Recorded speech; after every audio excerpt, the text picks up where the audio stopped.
یہ وہی لوگ کر رہے ہیں جو سیرت کے جلسے بھی سنتے ہیں، جلوسوں میں جھنڈیاں بھی لگاتے ہیں، لیٹنگ بھی کرتے ہیں، دیگیں بھی پکاتے ہیں، پیسہ بھی خرچ کرتے ہیں، لیکن جتنے جلوس لمبے ہو رہے ہیں، جلسے بڑے ہو رہے ہیں، ہماری سیرتیں اتنی ہی مختصر ہو رہی ہیں۔ آپ صرف ملاوٹ کو دیکھیں، کون سی چیز بچی ہے آپ کے کھانے پینے اور استعمال کرنے کی جس میں ملاوٹ نہ ہو؟ یہ کون لوگ کرتے ہیں؟ یہ وہی لوگ کرتے ہیں جو ہر سال عمرہ بھی کرتے ہیں، عمرے پہ جاتے ہیں، نماز بھی پڑھتے ہیں، ہاتھ میں تسبیح بھی، چہرے پہ سنت رسول بھی، لیکن کام ان کا 2 نمبر ہے، 2 نمبر کام کرتے ہیں۔ ملاوٹ عام ہو گئی۔ آپ مجھ سے بہتر جانتے ہیں، آپ شہر میں رہتے ہیں، بازار میں رہتے ہیں، ایسی ایسی چیزوں میں ملاوٹ ہوئی جس کا ہم سوچ بھی نہیں سکتے تھے۔ کالی مرچیں مصنوعی آ گئی، آدھی بوری اصل کالی مرچ، آدھی بناوٹ، اس کو مکس کر کے بیچ دیتے۔ چائے کی پتی میں تو ہم پہلے سنا کرتے تھے، سرخ مرچوں میں بھی سنا کرتے تھے، لیکن اب دیکھیں کالی مرچ میں ملاوٹ ہے، چھلکے سب گول میں، وہ چھلی کا تکا اسے باریک کر کے چھلکے سب گول میں شامل کر دیا۔ جو صحت کے لیے ضروری تھی دوا، وہ 2 نمبر آپ پھانک رہے ہیں گولیاں، اس کا کوئی اثر نہیں۔ ہمارے صوبہ پنجاب کے گورنر تھے، ان کو ہارٹ کی تکلیف ہوئی، یہاں سے انہوں نے علاج کروایا، پھر وہ لندن چلے گئے، تو لندن والوں نے ان کی دوا کو دیکھا تو انہوں نے کہا کہ یہ تو 2 نمبر ہے۔ جس صوبے کے گورنر کو 2 نمبر دوائی مل رہی ہو، میں اور آپ کس پوچھ میں ہیں جی؟ ان دواؤں میں ملاوٹ۔ تو یہ کون لوگ کرتے ہیں؟ ہندو کرتے ہیں، سکھ کر رہے ہیں، غیر مسلم کر رہے ہیں۔ یہ وہی لوگ کر رہے ہیں جو سیرت کے جلسے بھی سنتے ہیں، جلوسوں میں جھنڈیاں بھی لگاتے ہیں، لیٹنگ بھی کرتے ہیں، دیگیں بھی پکاتے ہیں، پیسہ بھی خرچ کرتے ہیں۔ کانفرنسوں میں میں کسی پر تنقید نہیں کرنا چاہتا، بھی ہمارے جو ساتھی ہیں وہ نہیں کرتے۔ اس کی وجہ کیا ہے کہ سیرت کی جتنی تشہیر آج ہو رہی ہے، ہماری سیرتیں اتنی ہی مختصر ہو رہی ہیں، خراب ہو رہی ہیں ہماری سیرتیں۔ میں اس کی وجہ پیش کروں گا، لیکن میں آپ کے سامنے 1-2 نمونے پیش کرنا چاہتا ہوں۔ جب سیرت کے جلسے نہیں ہوتے تھے، کانفرنسیں نہیں ہوتی تھیں، یہ رسائل نہیں تھے، جرائد نہیں تھے، اخبارات نہیں تھے، ذرائع ابلاغ نہیں تھے، یہ ٹی وی نہیں تھا، ریڈیو نہیں تھا، ہر کان پہ نبی پاک کے اخلاق اور سیرت کی بات نہیں پہنچ رہی تھی، اس وقت کے رہنے والوں لوگوں کی سیرتیں کتنی اعلیٰ تھیں۔ میں صرف 2-3 آپ کے سامنے نمونے رکھوں گا، ان کی سیرتیں اعلیٰ ہیں، قابل رشک ہیں۔ ان میں بالکل میں ماضی قریب کے ایک بزرگ کا ذکر کرنا چاہتا ہوں، حکیم الامت مولانا اشرف علی تھانوی رحمت اللہ۔ یہ بالکل ماضی قریب میں ہوں، کوئی صدیاں نہیں گزر گئی، ہندوستان میں ہوں۔ یہ سفر پہ روانہ ہے۔ تو جس طرح مرید ہوتے ہیں، کئی مرید سادہ بھی ہوتے ہیں۔ ایک اسٹیشن پہ ایک مرید نے انہیں گنے کا ایک گٹھا لے آیا اپنے کھیتوں سے اور بطور تحفہ انہیں پیش کر دی۔ حضرت تھانوی صاحب نے اپنے خادم سے کہا ان کا وزن کراؤ اور جو ریلوے کا کرایہ بنتا ہے وہ ادا کرو۔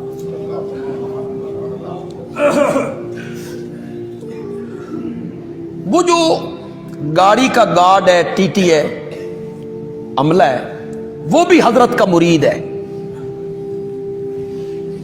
انہوں نے کہا اس میں وزن کروانے کی کیا ضرورت ہے؟ ایک گنوں کا گٹھا ہے، آپ لے جائیں، ہم آپ کے ساتھ نہیں ہیں، ہم ہیں نا۔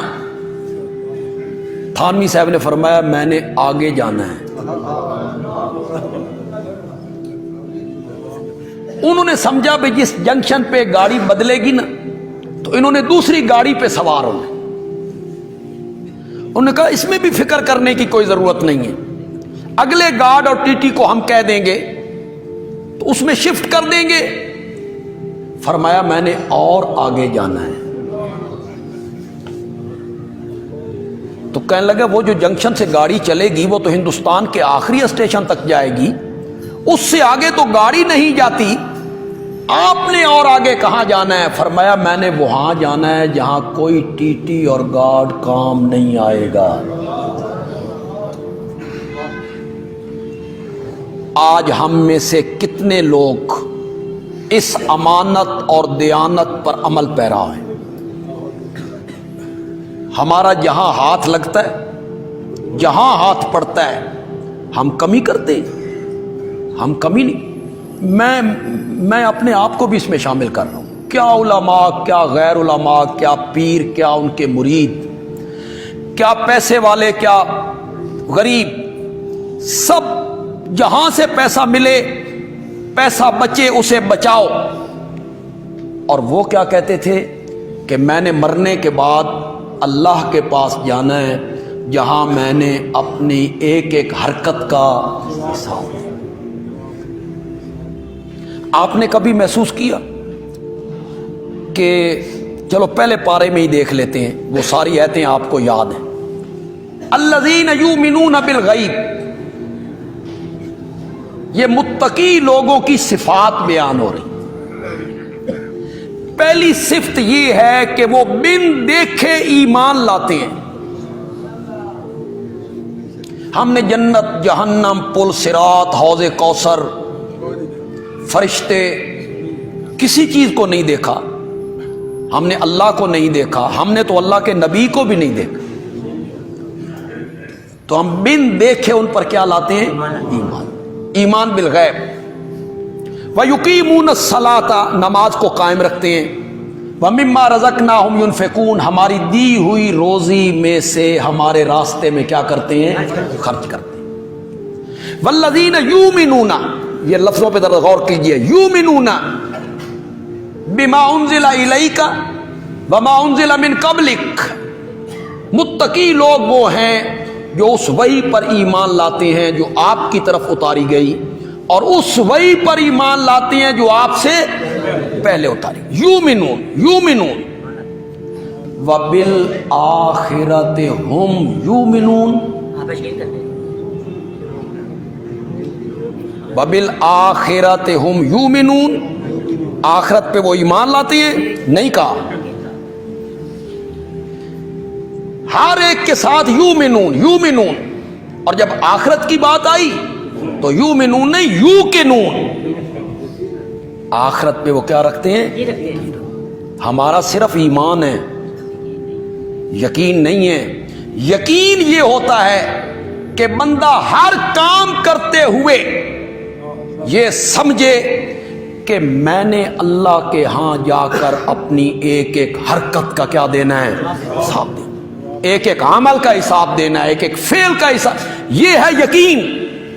اور ہمارا صرف کیا ہے؟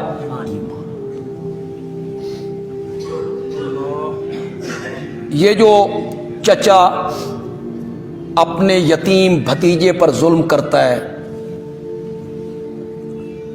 اس کی جائیداد پہ قبضہ کرتا ہے، اسے محروم کر دیتا ہے، یا ردی جائیداد اس کے نام لگا دیتا ہے، اصل قیمتی جائیداد، قیمتی زمین، قیمتی چوپائے اپنے پاس رکھ لیتا ہے، اس کا یقین ہے کہ میں نے اللہ کے ہاں جانا ہے؟ اس کا صرف ایمان ہے کہ قیامت آئے گی، ہمارا حشر نشر ہو، اس کا صرف ایمان ہے۔ یہ جو ناحق کسی کو قتل کرتا ہے، اس کو یقین ہے کہ میں نے رب کے پاس جا کر اس کا حساب دینا، یقین ہے اس کا، تو ہر جگہ پہ یؤمنون کا، اور جب قیامت کی باری آئی تو کیا کہا؟ یوقنون۔ یوقنون کا مطلب یہ ہے کہ میں نے اپنی ایک ایک حرکت کا اللہ کے ہاں جا کے کیا دینا ہے؟ حساب۔ کھجوریں کھا رہے تھے، نبی پاک نے کھا لی، صحابہ بھی کھا رہے تھے، آپ نے پانی طلب کیا، پانی دیا گیا، آپ پانی کا گلاس اپنے منہ کے قریب لائے تو آپ نے فرمایا قیامت کا دن ہوگا، حضرت عمر جیسے جرار آدمی کے ہاتھ سے کھجوریں گر گئیں۔ قیامت کا دن ہوگا تو کیا ہوگا؟ آپ نے فرمایا جو کھجوریں تم نے کھائی ہیں اور ٹھنڈا پانی پی رہے ہو، اس کا حساب دینا ہوگا، اس نعمت کا کیا دینا ہوگا؟ حساب دینا۔ ان کے ہاتھوں سے کھجوریں گر